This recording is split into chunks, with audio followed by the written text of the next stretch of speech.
Former CIA analyst and national security expert Dr. Eric Cole joins us. Thank you so much for your time today. First of all, what opportunity do you think the U.S. saw to strike right now? So I think what was happening is this week there were negotiations, and it was all about the enrichment of uranium. And essentially, the current administration is Iran has zero enrichment, like no tolerance. And Iran was like, that's a deal breaker. I mean, we are going to enrich uranium. So I believe they decided sometime Thursday, Friday, that, hey, this isn't going to work and we need alternative action. And then parallel, this has always been a big concern and threat to Israel.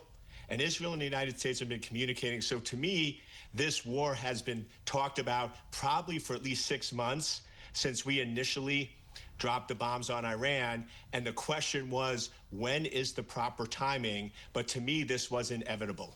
Right. There was certainly a buildup, and we will wait to see how this joint operation, as you noted, plays out. I do want to talk about this operation in particular, though, because the U.S. broke their tradition of the cloak of darkness. Very unusual. Speak to us about why. To me, I believe the big reason is safety of civilians, because we knew that when we went and attacked Iran, they were going to attack back. Like this was not going to be just like 6 or 7 months ago where we bombed them and they did nothing. There was going to be very quick retaliation, and for both the safety of Israelis and the U.S. bases, because Iran has already struck 7 U.S. bases in the region. If it's daylight and people are awake, you have a higher probability of getting them to safety, them being more aware of what's going on and what's happening. If we struck at 2 or 3 a.m. in the morning and all of a sudden Iran started attacking the U.S. bases and Israel at 3 in the morning, that could have a higher casualty rate and a less rate of preparation. Before I let you go, how long would it take to plan this level of a coordinated attack? This is at least 6 months.